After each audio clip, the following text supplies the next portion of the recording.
Welcome in, everybody, to another edition of the Scouting Report. I am your host, Blythe Brumleve, and I run a website called bonjourwithblythe.com, and it's essentially an entrepreneur's journey on the wins, the losses, and sort of everything in between.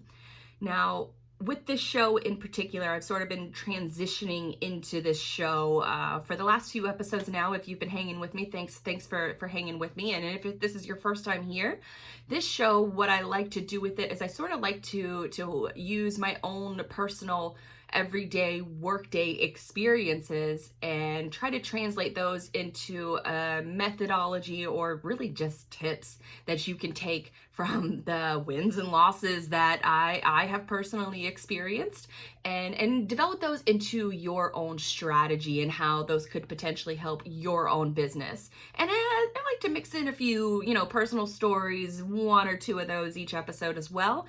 So that's exactly what you'll find in this episode in particular. So to just sort of lay out the roadmap for this episode in particular, is we're going to talk about Facebook getting fined $40 million for their inflated video views and the positive flip side of what you can take from that. Also, I want to get into losing a big client and how you can prepare yourself to avoid that in the future, because that is personally what I'm dealing with at the moment, and it's not fun. But there are a lot of lessons I think that a lot of people can take from that, especially if you're out there working in the freelance or the digital nomad landscape. You probably know this story as well. Or not my personal story, but you probably know the pain of losing a client and sort of that initial shock of what the fuck am I going to do? So that's what I've been dealing with over the past couple weeks. But a little bit of a positive, flipping that loss into a positive. So hopefully you can take some information and use it in your business strategy in the future. Also, some fun stuff, what I'm reading, what I'm watching, what I'm listening to, and maybe you can find some value in that as well. And then also one of my personal stories is definitely has to be visiting Star Wars Galaxy's Edge. So we're going to dive into all of that on this show. So if any of that is of interest to you, be sure to hit up bonjourwithblythe.com. You can find all of the show notes for this show. Every single story that I talk about, I include a link to those stories and to some additional reading material if that is of interest of you. So make sure that you visit bonjourwithblythe.com, hit that subscribe button, and then you will get all of this information right into your email inbox, and then you won't be missing a thing. And if you wanted to read more into something, then the links are right there, and I make it hopefully as easy as possible for you.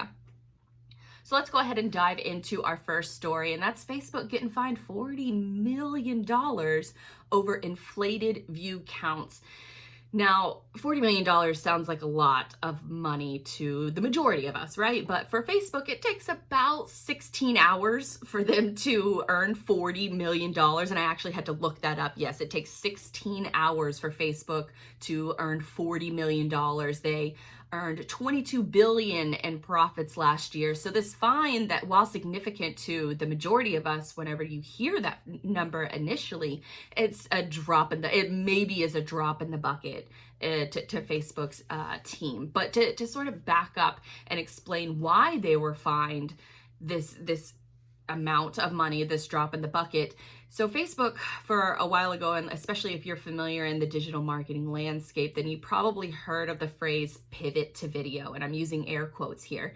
And the pivot to video happened probably predominantly in 2016 and 2017, where you saw a massive influx of brands moving their video strategy. Video's the wave, and that's where we got to go. We got to put all of our money into video. And while video is extremely important, I'm actually recording a YouTube video in conjunction with this audio first podcast, but video is huge for search engine rankings. It's huge for viewer engagement. So I like to push video a lot, but in this, relative to this story, you had entire companies, entire media companies moving all of their video strategy to Facebook, where they were creating content specifically for Facebook. Facebook invited a lot of media companies, invited a lot of brands to come on their platform and to make content exclusively for Facebook. And they were promised a lot of things. They were not necessarily exclusivity, but they were promised prominence within the timeline, within the feed, the algorithm of when you're producing content. And whenever, and I'm sure for anybody out there who's ever posted a video to Facebook, uploaded directly to the platform, because that's the difference, not just posting a link from a video, but uploading a video directly to Facebook, or perhaps you've done some live streams, you may have noticed that, wow, I am getting a ton of views on this. And it happened to me personally, but Facebook was essentially caught with their hand in the cookie jar, because they were inflating those video numbers by as much as 900%. 900%. And when you have that pivot to video strategy, you have a couple brands, not a couple, but a lot of brands that built entire media departments around those inflated numbers. So there was when this judgment came down, I think it was last week, you had a lot of executives in charge of content for major media publishers. We're talking Vox Media, College Humor, which no longer exists, largely in part because of this, they put a lot of their budget into video. And we have an instance where these executives are shining a light on their initial video views, and then come to find out those video views were false. And the way that they were falsified is because if you're scrolling through your timeline and you happen to see a video, the audio doesn't have to be on. You don't have to actually click on the video. You don't have to engage with it, but simply from scrolling through your timeline. And if you happen to stop for 3 seconds, then that counted as a view. Now, naturally, with a lot of these videos, they were getting, I think it was a Vox Media executive, he tweeted out that they were regularly getting 30 to 40 million views on their videos. All of their videos that they uploaded to Facebook, they were getting an average of 30 to 40 million. It was pretty standard. A lot of their videos too, that he tweeted out that they were getting over 100 million. So you can understand why these companies would see these kind of numbers and then just want to continue to produce more content and push it to Facebook, because it's almost like a gold rush, right? It's almost like it's a get rich quick scheme. And so for a lot of these brands, I think it was Mike in particular, MIC, that company largely created an entire video department, devoted all of these cash, or all of this budget to pivoting to video and putting it exclusively on Facebook. And it's largely why they went out of business. And it's largely why, Vox Media has struggled as they have. I think they've recovered better than most companies, but College Humor, there was one of the content creators, because that's more of like a comedy driven brand. So College Humor had a great thread on this too on Twitter, where they talked about how they had great traffic coming to their website. And when the pivot to video strategy started, they started putting their videos directly on Facebook, and their website traffic plummeted. And so it's a dangerous precedent that Facebook set, and it put a lot of companies in peril. Some of these companies went out of business specifically because they pivoted to video, and specifically because they only focused on Facebook. And now they're getting fined $40 million. But like I said, I think it's fair to say that most of us know that Facebook doesn't really have a moral compass when it comes to who they're going to take money from, or how they're going to get fined. And this was largely attention driven. Facebook wants more people on their platform, and they want them to stay there. They don't want them to leave. I think that's why you see I know this is why you see a discrepancy of the engagement whenever you post a photo to Facebook. Just a photo, you'll see significantly more engagement with a photo than if you say, here's a link to one of my YouTube videos, or here's a link to my website. it's going to dramatically decrease when you're taking a link that sends traffic away from Facebook. So a lot of these companies, they invested a lot of time, a lot of money, and now a lot of them are out of business essentially because of it. Knowing that and knowing how much these companies invested based off of lies, based off of inflated video numbers, remember, up to 900%.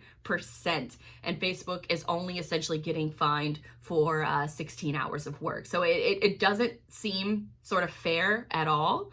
But I think it's also shining. I think one positive that you can get out of this is that now I think it's much more widespread and known of what counts as a view and how you should treat a view and how it translates to other platforms. And I did a little research for this show. Surprise. I should be doing research for every show, which I do.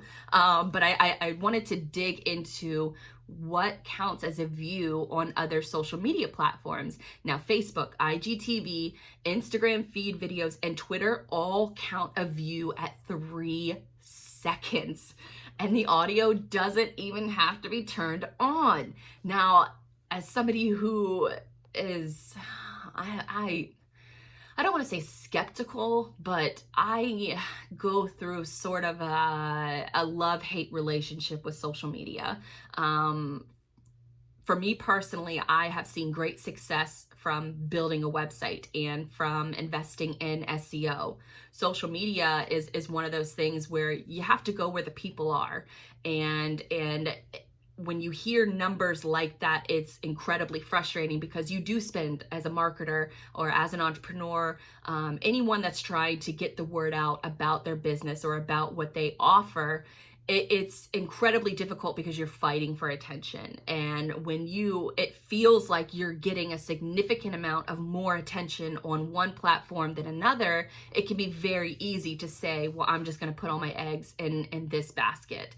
And that is exactly what you should not do. Diversification. That is what you should be doing no matter what kind of business you're in. So Facebook, IGTV, Instagram feed videos, and Twitter, they all count a view at 3 seconds. Remember, audio doesn't have to be on. For YouTube, you have to be watching a video for 30 seconds for it to be counted as a view. But their algorithm is a little funky in that sometimes they know that you're going to be watching the same video over and over again. So the water is a little murky in that regard because it's not exactly clear if YouTube counts that rewatch as an additional view. It only counts the first 30 seconds as a view, and you can kind of test this yourself. I read about a good experiment that if you post a video to YouTube, what you should then do is open a browser up in private mode or incognito mode, and you should then watch the video and see how long it takes for you to watch that video in order for it to count as a view. Now, a lot of marketers have run the same exact experiment, and the average is 30 seconds, which is good from a YouTube standpoint, especially because YouTube is the second largest search engine on the planet. So you want to, if you are creating content and you don't have SEO as like the first barrier of entry before you create a piece of content, then first of all, what are you doing? You're missing out on a ton of potential revenue or potential brand awareness simply by focusing on an SEO first mindset. But for YouTube in particular, to have a view count as 30 seconds shows as intent from a visitor to figure out what you got going on, and if you're either going to be entertaining or inspiring, or if you're going to be solving a problem that user has. One encouraging note that I did find, and I literally found it, probably 10 minutes before I hit record, because I couldn't find any numbers anywhere about TikTok. And TikTok has sort of taken the world by storm over these last few months. And I was watching a really great video from Gary Vaynerchuk. And if you listen to the show, I'm a huge fan of Gary Vaynerchuk. But he says that with TikTok in particular, while most adults, it is right now, it is a younger demographic for TikTok, but for their video clips, 15 seconds. You have to watch the entire clip for it to count as a view. And Gary Vaynerchuk has been big about jumping on with apps like these that sort of rise really quickly to the top rankings of app stores, jumping on board with those apps very quickly and adopting it, not sitting around debating whether or not you should get on those platforms, but figuring out how to tell your story on a new platform that's hungry for content creators. Now, if you remember the early days of Instagram or the early days of Twitter, even email marketing, there was this insane engagement rate that started when those products were first adopted. And that's what we're seeing now with TikTok is they're hungry for creators, and they're hungry for people creating content directly on their platform. So if you're somebody that's been sort of wavering on, do I jump in on TikTok or not? I really, doing research for this video or for this podcast, that was something that really stood out to me that said, okay, well, I now need to make a TikTok and I need to figure out how to tell my brand story on that platform, because you are, in the words of Gary Vee, you're campaigning for attention. And if the attention is going into certain platforms, that's where you need to be. And if you can seize a gold rush of opportunity, like with TikTok, where they're looking for content creators, then you can grow a lot more quickly on a platform like that versus Instagram. If you were just to start a new Instagram today, you are in a very, very crowded market. You are a small fish in a big pond. Whereas, a platform like TikTok or any other social media platform that comes along in the future, you have the chance for early adoption to be that big fish in a little pond. But I think, sort of going back to the original story of with Facebook in particular, finding all of these people that have, put all of their eggs into the Facebook basket a few years ago with the pivot to video strategy is you don't put all of your eggs into one basket, not on a platform you don't own. You always want to be conscious of, how am I telling my brand story that is native to that particular network, to that particular audience, and then how do I drive that traffic back to a property that I own? And the only properties you're ever going to own online is your website and your email list. So if you're not building up that traffic and building up that brand awareness to get more people to come to a property that you own, that you can then sell them on, well, now you can subscribe to my email newsletter, or now you can purchase my info product. That's where you kind of want to be always one step ahead of the game. Don't sit back and debate on the legitimacy of these platforms. Just go there, try it out, experiment, and then you can take those storytelling lessons into the next platform that will eventually show up, because there's always going to be a next platform that shows up. And I think there was another really good quote from that too. And it's also, it's what I like to do with my own content, and that's called repurposing. So with repurposing, I can record, a good example for this is I can record this entire show. I can record it on audio format, and then I can also record it on video format. And then from both of those formats, I can splice it up.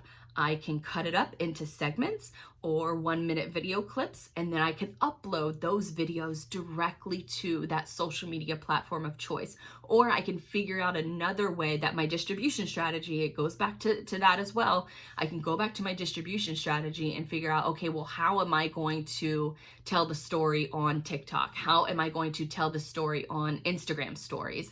How can I make it so that my content is one of those that when somebody sees that I've posted an Instagram story, how do I make sure that I am delivering value to that audience, so it's not just for that story, but when they see me post again, they want to engage with that again. So it's almost like a long-term investment strategy, but you're investing in attention. And I think that that's where a lot of people miss the mark, bringing it back to, all of these companies that invested so much into one platform don't do what they did, because Facebook made a shit ton of money from all of those companies pivoting to video and using their platform, and now they're getting fined for essentially lying to a lot of people. And we all know there's big trust issues with the platform itself, but They keep growing every day, and it's still a platform that you can use to your advantage. But if you diversify and you distribute your content across a variety of different platforms, there's less risk involved if, say, something like this happens again, where your views or your numbers or your strategy are inflated by as much as 900%. And so that leads me into my next topic, because it's honestly, it's been a little rough. And that is losing a big client. Now, if you follow me for a little bit, you know that I have been doing this, freelance, remote work, digital nomad lifestyle, but I've also been building my business into where I have retainer clients. And my first big retainer client has just recently decided to go another way, and they've hired internally. Not going to say who the client is, because obviously I don't want to release that. But I remember they were my first big client that I got when I first went out on my own. So in a sense, they've been a huge blessing to me. They've also been a little bit maybe of a hindrance, because I did have such a big client. So I didn't have to, I was so busy with them that I didn't focus enough on getting more customers and diversifying that customer base. And just found out probably, I would say less than 10 days ago, actually the night before I was leaving to go out of town on a vacation, that they were hiring internally, and that they would no longer need my services. And I would say that I mean, I'm trying to be careful here with how I describe this. And I've sort of always felt a little insecure about them being my client, because I mean, we're talking about a company that is based locally where I'm from in Jacksonville, Florida, but also has offices nationwide. And I almost felt like for a while that they were too big for me, or I was too small for them. Now, I have a dedicated marketing services team that I work with. I have a dedicated developer team that I work with. And I am essentially the chief strategist and project manager for all of my retainer clients. And then anybody who isn't on a retainer, who needs, just a one-off project here or there, I'm happy to help there too.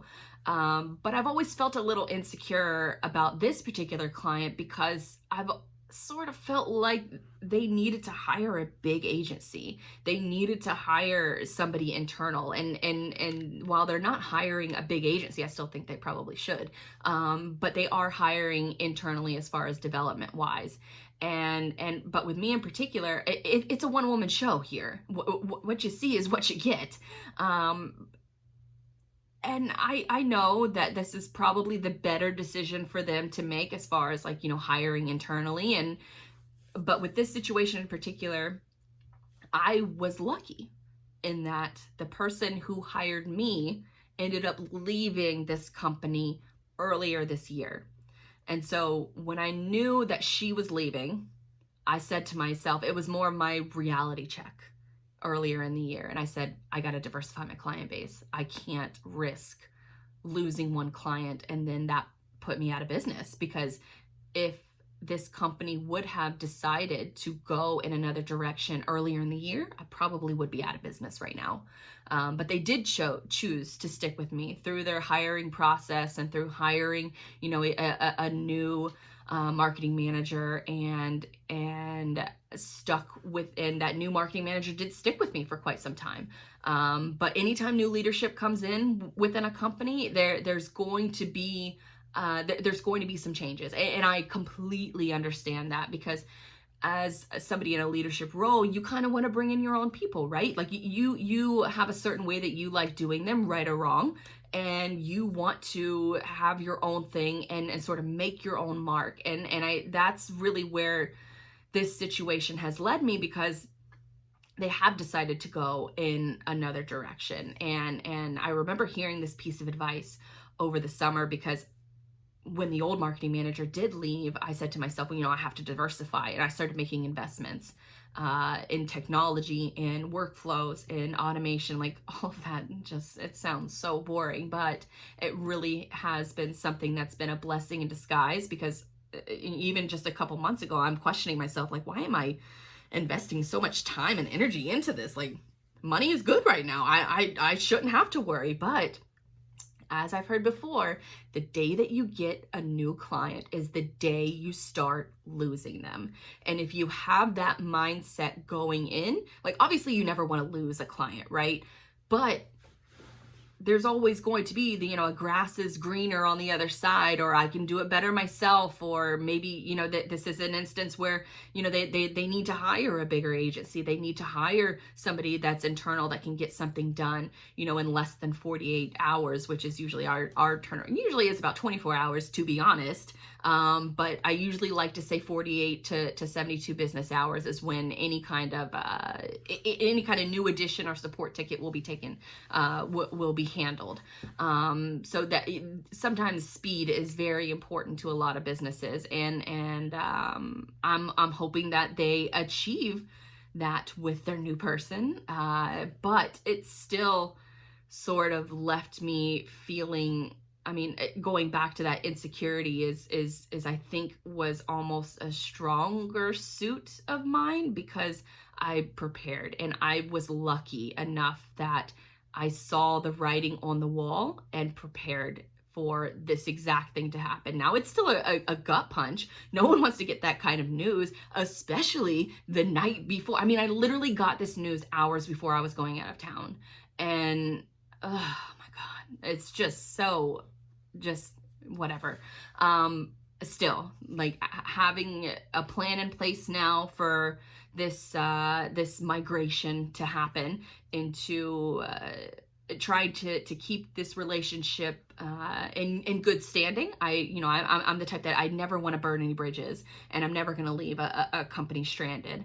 So I am helping essentially train my replacement, and I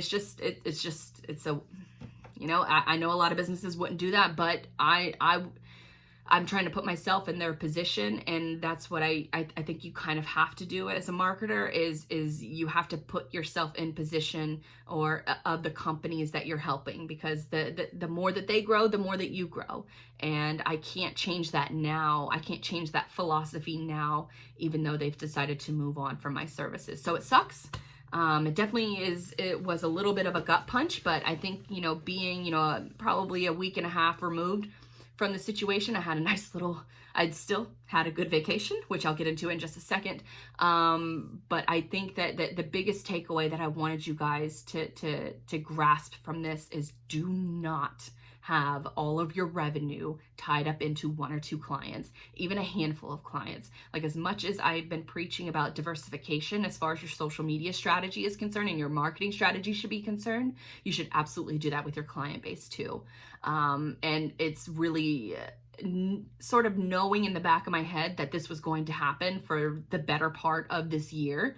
It's allowed me to strategize of how I want to continue doing business, things that I would like to change. And I think that the big positive for me is that I had the time to plan for this. It was still a gut punch, but when it happens, it's still good news that I have a ton of skills that I can now develop, having working exclusively with that particular client. I offered them exclusivity, but now that I have all of that knowledge that I gained from working exclusively with that big company, I can now take that experience and apply it to other companies, helping out other companies within that industry, and especially on the product side of things, which has been in the works for a little while, and especially when it comes to running your own business, especially for a service business. I think it's also very, very important that you diversify your income streams too, and developing more on the product side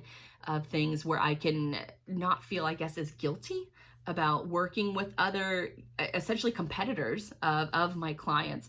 I don't have to feel as guilty in that regard because I'm developing products and solutions that are for the industry. It's not for one customer, it's not for one client, it's for this industry. So oh yeah, that was I think I've said it 5 times now, but the gut punch was real. But the good news, there's always a little bit of good news in this, is that the day after I wanted and needed this vacation, the entrepreneurial work obsessed person in me, I took my computer with me on vacation, but I ended up promising myself I'm not going to open my computer once unless it's an emergency. And I kept that promise because I wanted that break.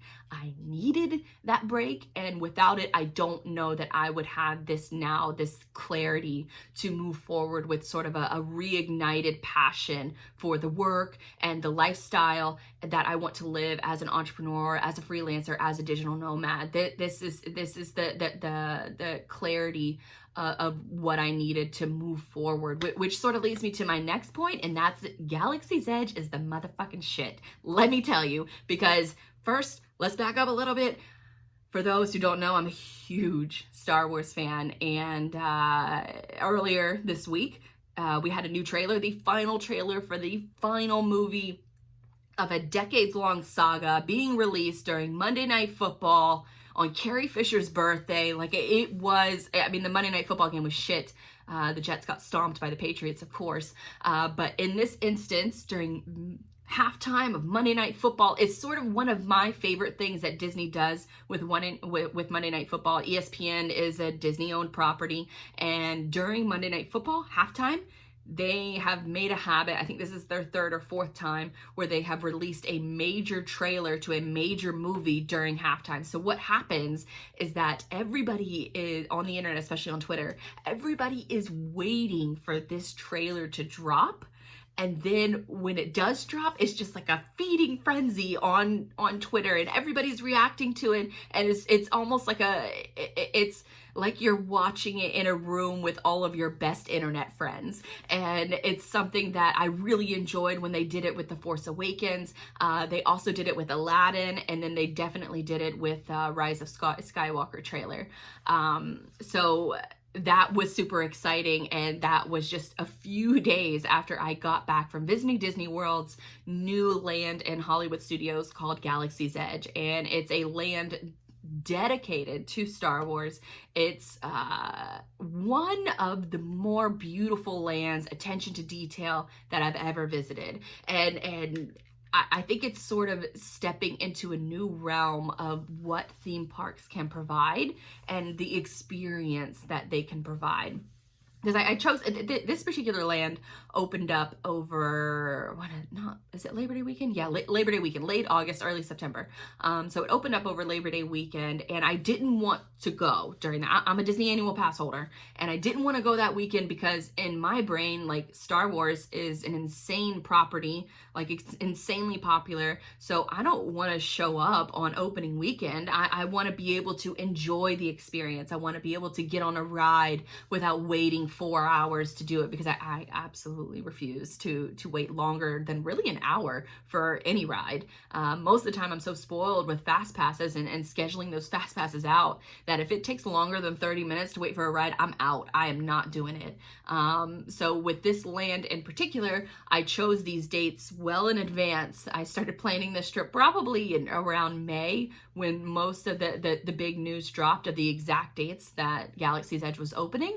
And so I said, okay, well, let's go in the middle. My boyfriend and I plan the Disney trips when it comes to our trips, because I know that Disney app inside and out, and I can schedule everything to where it's a good day for both of us to deal with the crowds or to avoid the crowds, and to also get the least stress-free experience as possible. And so I chose mid-October. I chose also the middle of the week because I didn't want to go on the weekend. And let me just tell you, I guess the population, or not the population, but the amount of people, the crowds that they have expected for this land have not been as expected. To sort of compare another area to another park, Pandora within Animal Kingdom, you're still seeing hours-long wait time for Flight of Passage, which is their premier ride in Pandora. It is probably the best ride that I have ever been on in my life. So if you've never ridden it and you have an opportunity where you live close to Animal Kingdom or you live close to the Disney World properties, I highly, highly recommend. It is a life-changing ride, and you're still seeing hours-long wait time. And I think when they first opened that ride, it was 6 hours was the wait time for that line. And who is waiting that long in line for these things? I will never know. But to compare to Galaxy's Edge, their signature ride for right now is Smuggler's Run, is the Millennium Falcon ride. And of course, like me being a huge Star Wars fan, an even bigger Harrison Ford fan, I just cosplayed as Han Solo, for God's sakes, that you can find on guysgirl.com, one of my other websites. So obviously, like, this was an absolute must for me to go. And when I tell you that you walk into this land and it is the most interactive, it's the most beautiful, it's the attention to detail, the shops that are inside. This was sort of my gripe that I would say about Galaxy's Edge, is because a lot of their stores, they're so authentic to the storyboard of a true market in a Star Wars planet, that normally with a lot of Disney stores, what you have is you have these long strips, and it looks, from the outside, it looks like different stores, when in reality, if you go inside, there's no, the stores aren't closed off. They're not separated inside from each other. Now, they are decorated differently as you go from store to store, but there's no wall separating. You don't have to walk out of one store to get into another one. Galaxy's Edge is different, where you have almost like small shop owners, and they're playing a role. And that's another thing about this land, is that every person working within this land is playing a role.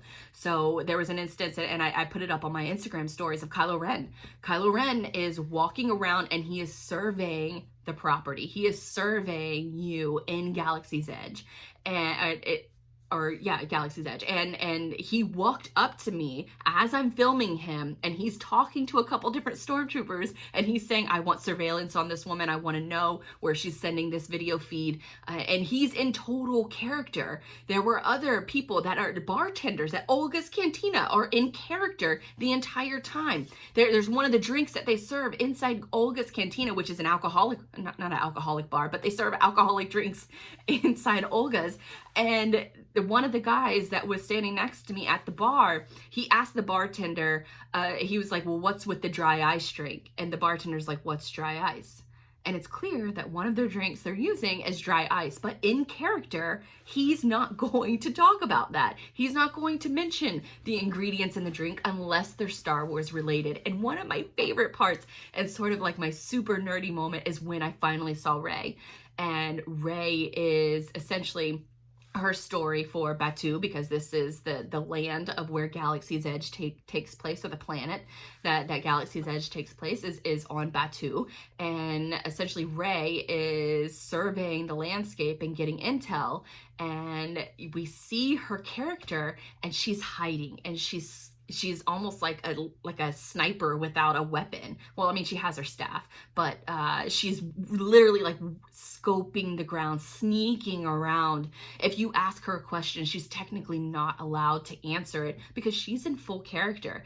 And we were watching her, and she's running, and she's hiding behind, a table, or she's peeking over a ledge, and she's watching Kylo Ren, she's watching the stormtroopers, and then she's surveying the land so she can sneak up around them. And that's what I loved most about this land. We also saw Chewie too. He was in full character, repairing his ship, and it's not like a typical, other land around Disney where you see a character like Donald or something, and you can stand in line and then go and take a photo with him.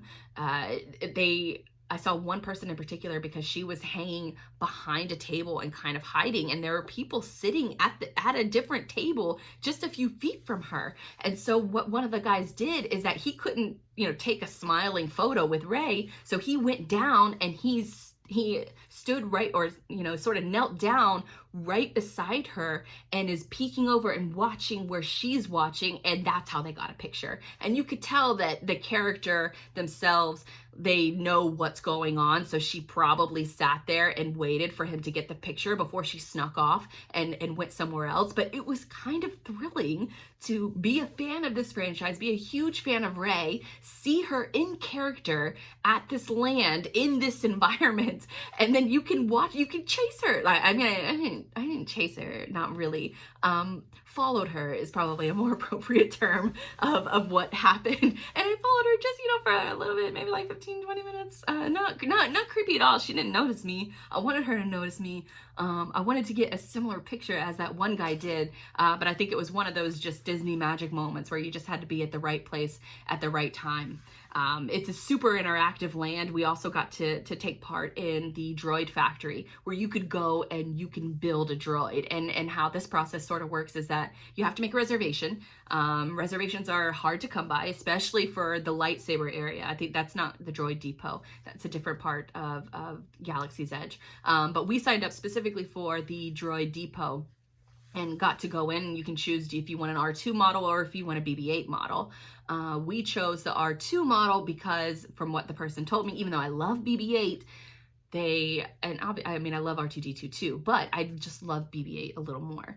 I ended up choosing R2-D2 because apparently these droids are so customizable, and the parts that are readily available, there are more customization parts that you can get for R2-D2 versus BB-8 for right now. So what I did is I chose the R2-D2 model and then put him in the colors, because as soon as you pick the model that you want, then you go over to this conveyor belt, and they have an entire conveyor belt that's coming around with all of these different parts. And so you pick your body, you pick the head of it, and then you pick your legs. And they have all of these different color combinations, purple and red and black and white and orange. And I picked a lot of, my main color scheme was orange and black. So I picked that, to sort of model after, BB-8. He looks like R2-D2, but I'm calling him BB-2. So you pick out all your parts, and then you go to a little station, and a Disney cast member will instruct you of what to do. So you literally put the droid together. They give you a screwdriver, and like you're screwing it in, or drill, I guess, I don't know, one of those tools. So you drill it together. I don't want to say solder. It definitely wasn't soldering, because they're not going to let, a 5-year-old do that at Disney and burn themselves, and then they'll get sued real quick. But it was like a drill or whatever. So you put that together, picked out a couple different accessories, and then after you're done putting the droid together, then you put it in like this activation chamber. And then after the activation chamber, they put in a little computer chip, and it's called a personality chip. And you can buy different personality chips to put into your droid so it interacts in like fun and different ways. And the best part is that you get, there's two best parts. So the one best part is that you get a remote control, and you drive it around like a little remote control car. So you have your own droid that you can use a remote control with. And then after that, the employee told us that they do interact with the land as well. And so she chose to keep the droid on for me and put it in a little box. And not a little box, it's actually a big ass box. So if you do go to the droid depot to get this done, make sure you go later in the day, because otherwise you're gonna be carrying this big ass box all day long, and that shit is not fun for all day. I was even getting a little tired of it after just a couple hours.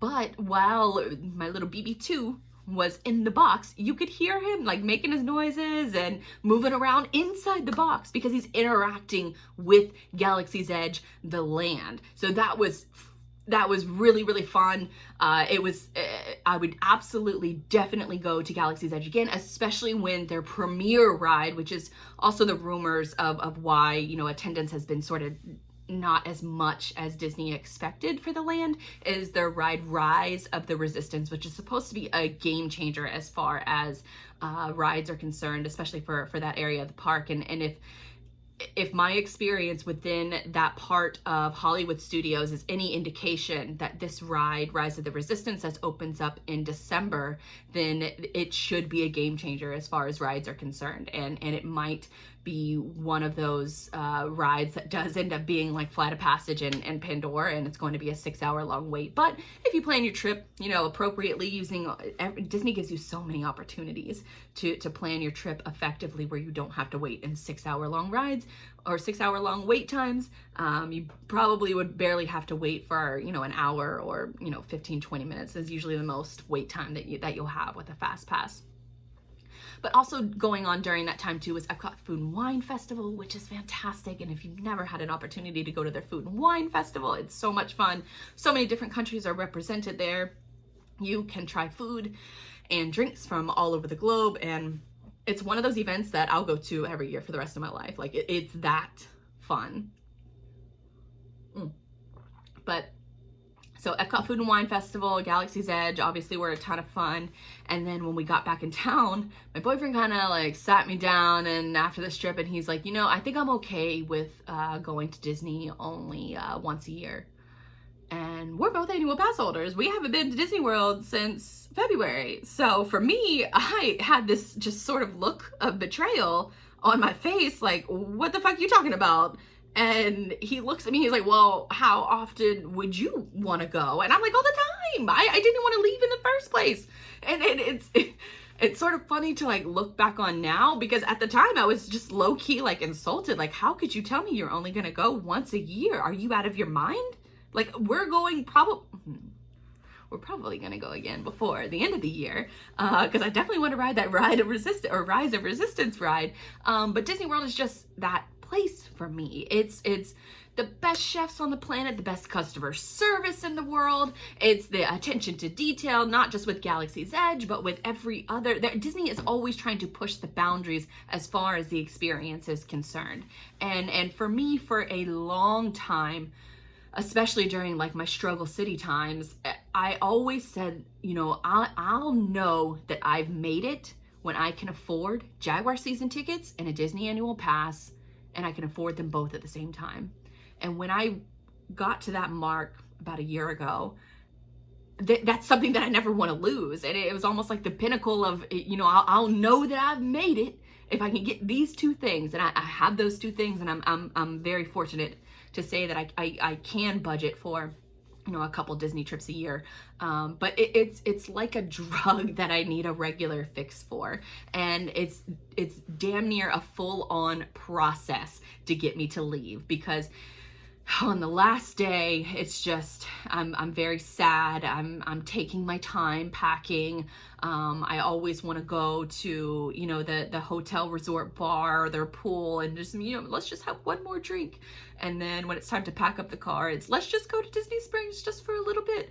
And then we go there. And then ultimately that's when I know that it's time to actually go. It's like the little kid inside of me just comes out, and I get just, this little pouty lip the whole time, and it's not fun to leave the happiest place on earth.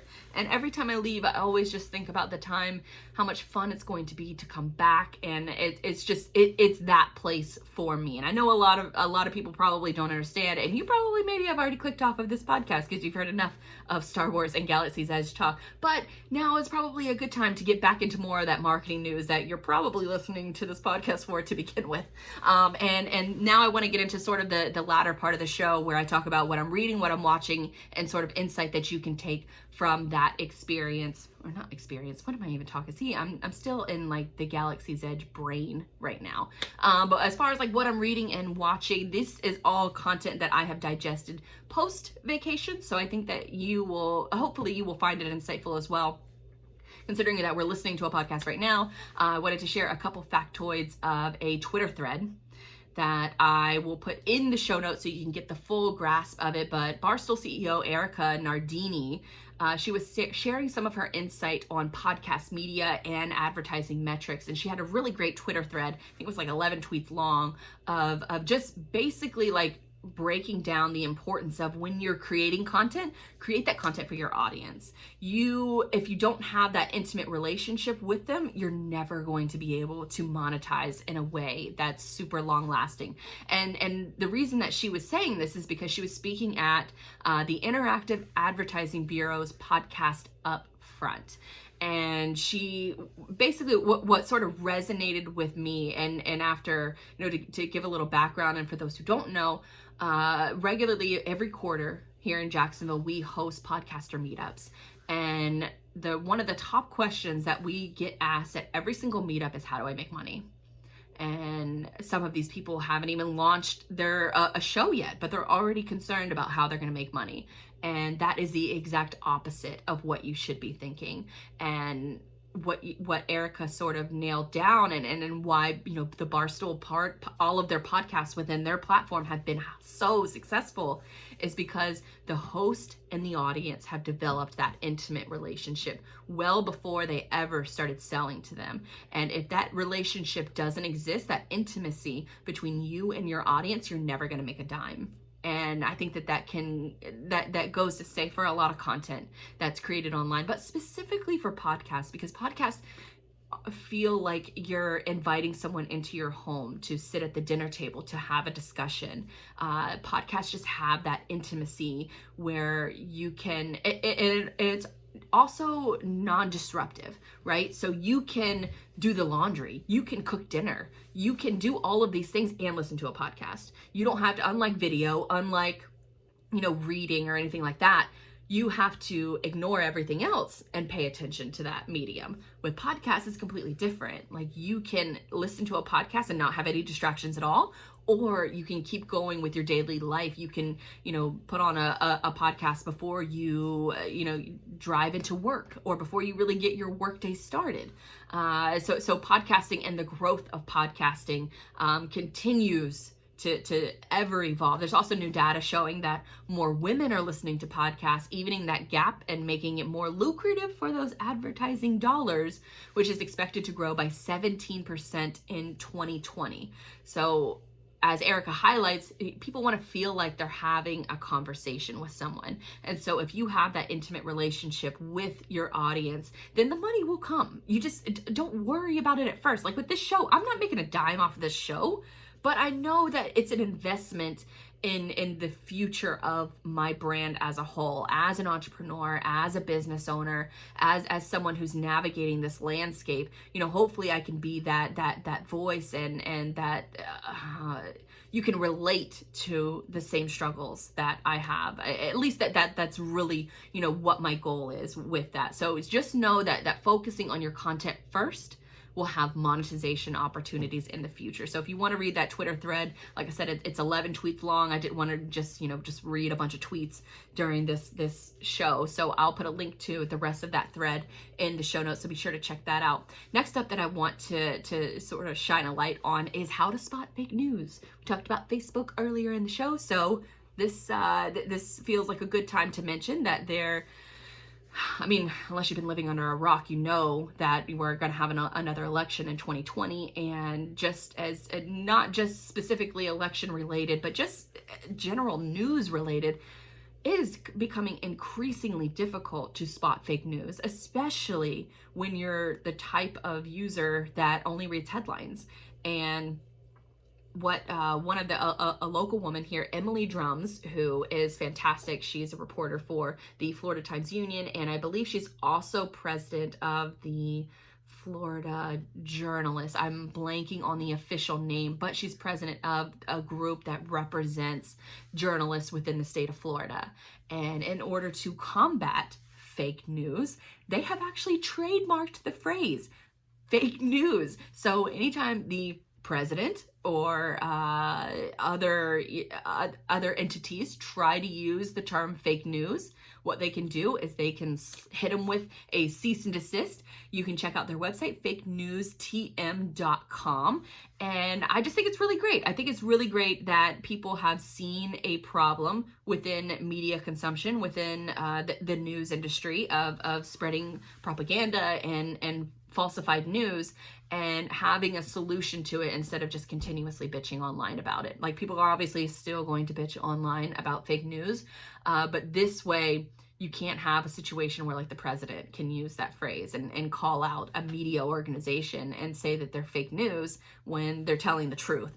And another method of how I've used to sort of combat fake news and more, I don't want to say necessarily fake news, but just to find the sites that are trustworthy, that have a good representation or reputation, is a Chromecast add-on. So if you use Chromecast, the browser, then you should absolutely go and download this add-on. It's called NewsGuard. And I first heard about them on the DigiDay podcast, and they brought on the executive and the founder, and he was talking about the reliability of just the, well, not reliability, but the growing frustration for users to try to find out which sites are telling the truth, which sites are spreading propaganda, and how to weave or how to navigate through this just increasingly difficult task. And so NewsGuard has been a huge help for me, because what it is, it's essentially a little shield.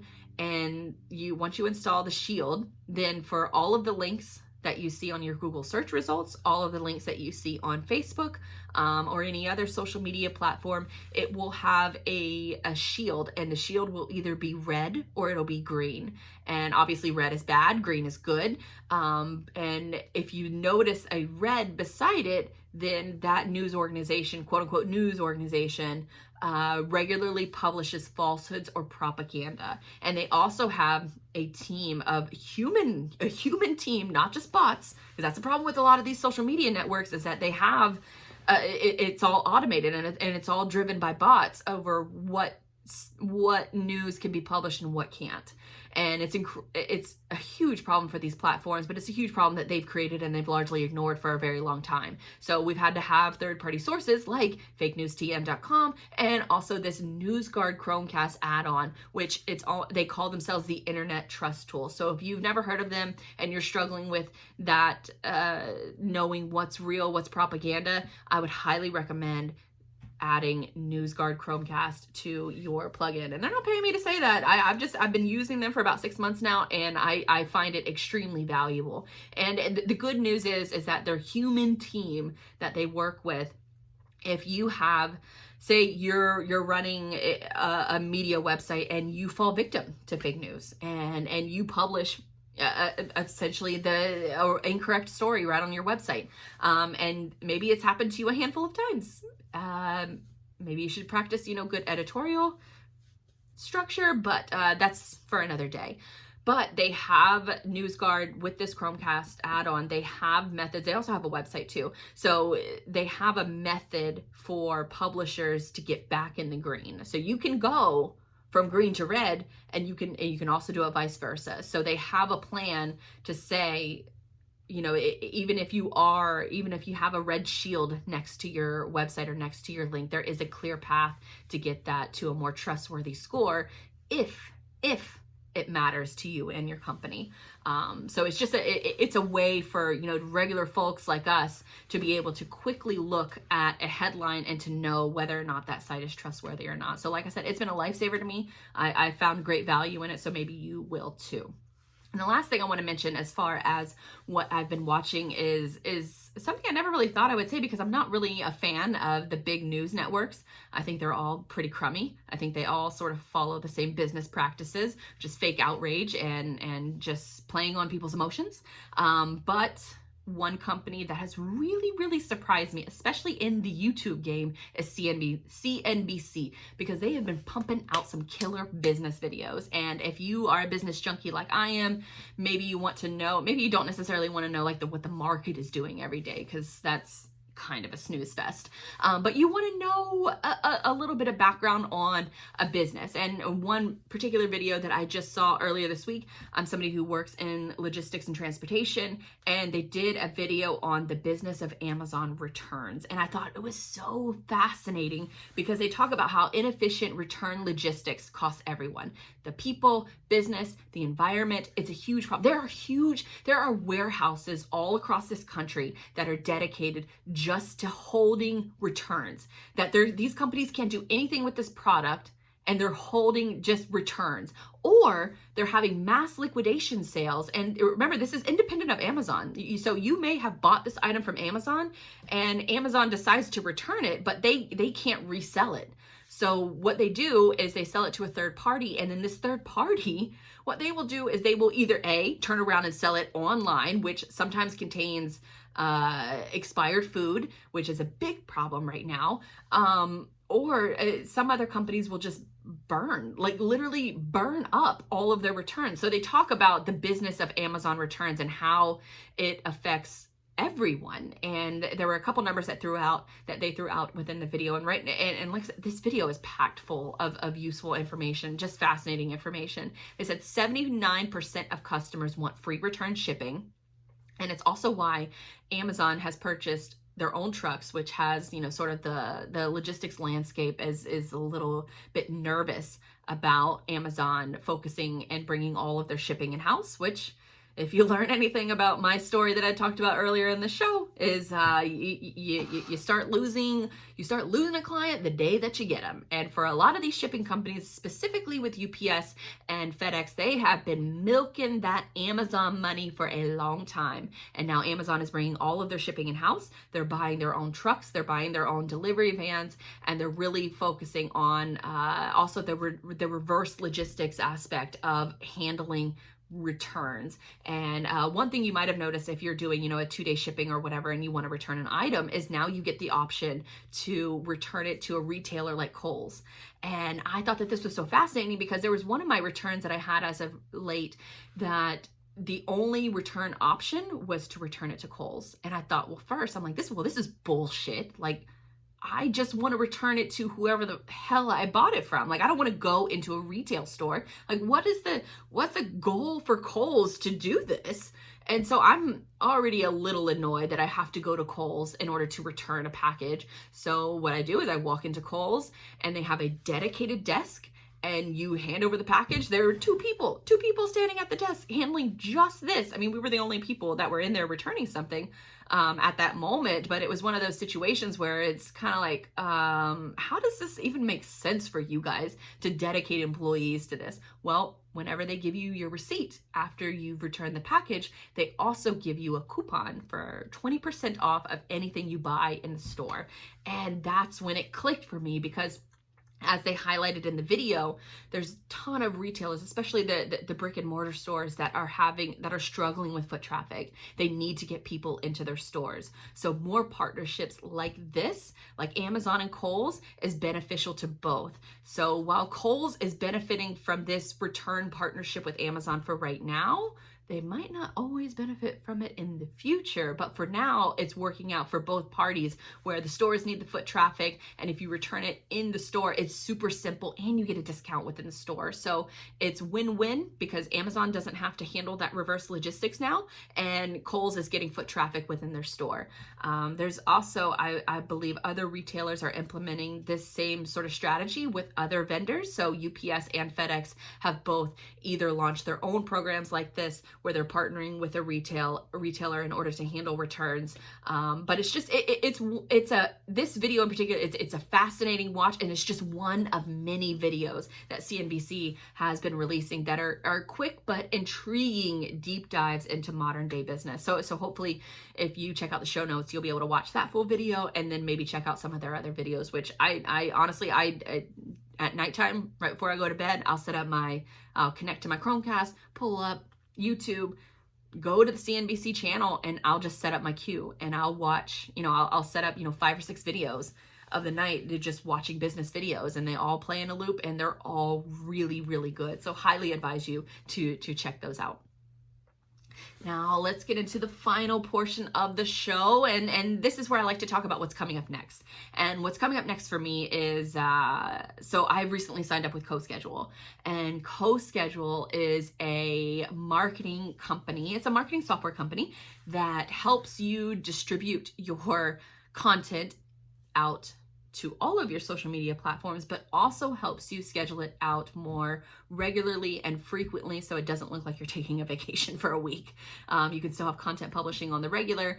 So I felt that it was very important, especially with this come to Jesus moment that I've had over the past couple weeks, to practice what I preach as far as my content and how often I'm recording. And after I record, what am I doing with that distribution strategy? And CoSchedule is really, it's such a, I've used them before, but I recently did it. I recently signed up again because their plans are a lot more affordable now. I think it's like $30 a month and you get 10 social media profiles with it. But it's also a plugin that plugs directly into a WordPress website. And the best part about it is I can write up my blog post, and then I can schedule the blog post, and then I can schedule all of my social media messages right within that blog post. So it is super valuable. I mean, obviously they do have a desktop app where you can log in and you can schedule messages manually too, but say you're writing an article and you just want to go ahead and just schedule out all those social media messages right now, then while the content is fresh, because I find that I have more success rate if I schedule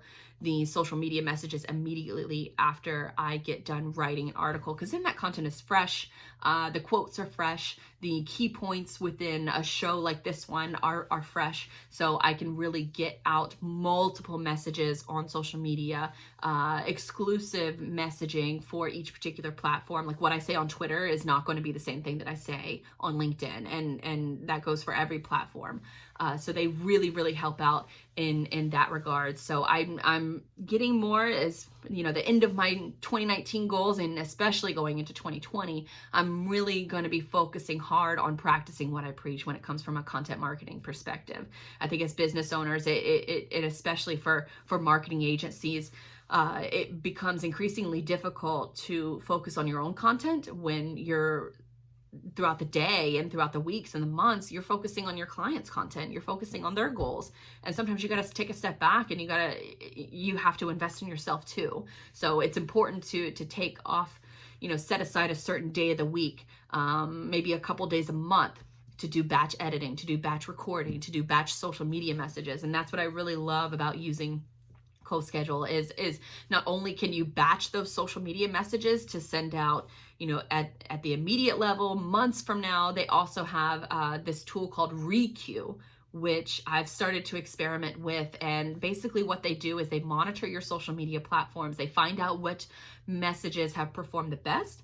And then what you can do is you can add those to your Requeue. So then that way it will share that message, that evergreen content is hopefully what you're sharing. You can share that evergreen content several times over the course of months and weeks. So it's not like you're flooding your audience with a bunch of messaging that doesn't matter to them at that time. You're hopefully sharing those messages that have already resonated with your audience, and you're sharing them on a regular basis, because if they're resonating with a small portion of your audience, then the rest of the portion, the 85 to 90% of people that didn't see that original message, they're going to come back and they're going to see that message, and has a greater likelihood that it will resonate with them as well.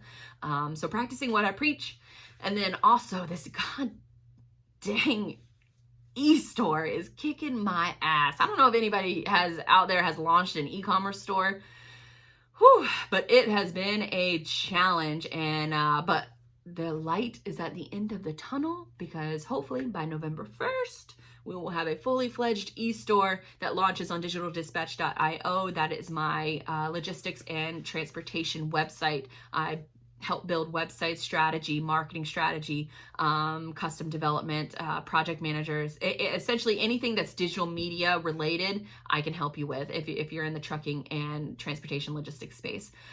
So launching an e-store to sell those products that those services and products that I'm already selling on a manual basis right now, launching that e-store to set it up in a little more of an automated fashion. And what's been particularly tricky is not just setting up the payment systems, because that's been a whole other thing, but setting up your processes, setting up your workflows. What happens when a customer purchases something from you?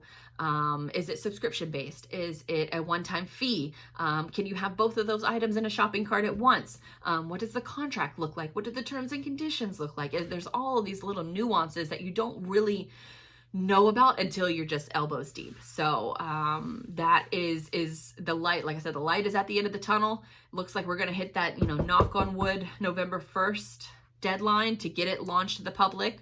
Right now it's still in a soft launch for my current clients and current customers. But despite the wrench of a big client leaving in the middle of while I'm working on this e-store, this looks like it's going to be very good, not only for my business, but for my clients, and making that onboarding more automated, but also personal, still keeping it personalized, but automating those workflows based off of what's been purchased. So that doesn't even include, getting leads through the door and having conversations with leads and getting them, to trust you enough to purchase from you, especially with a decision as big as a website purchase. But that's what I'm hoping to do with content like this, is to develop that trust factor so that it has that opportunity to generate leads for someone to go to my website, digitaldispatch.io, and to be able to know that, hey, I'm going to make this purchase right now, and I know she's going to take care of me. So that was the big goal with this e-commerce site, that I'm hoping. I already, I have like phase 2 and phase 3 plans for it already, just because like once the wheels start, I don't even know what I'm trying to say here, but once it starts to click for me, that's when the ideas start spewing in. So that is that hopefully is going to be a big win very soon. So hopefully you gathered some insights, or an insight or two, or maybe you found my Star Wars story entertaining. But that is it for this week's show. Thank you to everyone for listening. Remember to hit up bonjourwithblythe.com to see all of the show notes for every single episode that we drop. I put them all in a nice, pretty formatted format. And also there's a page on Bonjour with Blythe for you to submit your own questions. I want to hear from you. What are you struggling with? What are your marketing goals? What are your marketing questions, or even your digital media questions? Website, SEO, growth marketing, podcasting, YouTubing, whatever the hell it is. I want to help you, and it's free of charge. All you have to do, bonjourwithblythe.com. There is a question and answer page, not question and answer page. There's a question page where you can submit your information, and I will answer questions live on this show. So hopefully you hit that up, and whenever you do visit the website, be sure to hit that subscribe option on your platform of choice. Like I said, podcasts, YouTube, social media, all the good stuff, even email newsletter. It's all on bonjourwithblythe.com. So you'll be notified when new shows drop. But until next time, my name is Blythe, and I appreciate your time and attention. Hopefully you found some value in this. Thank you.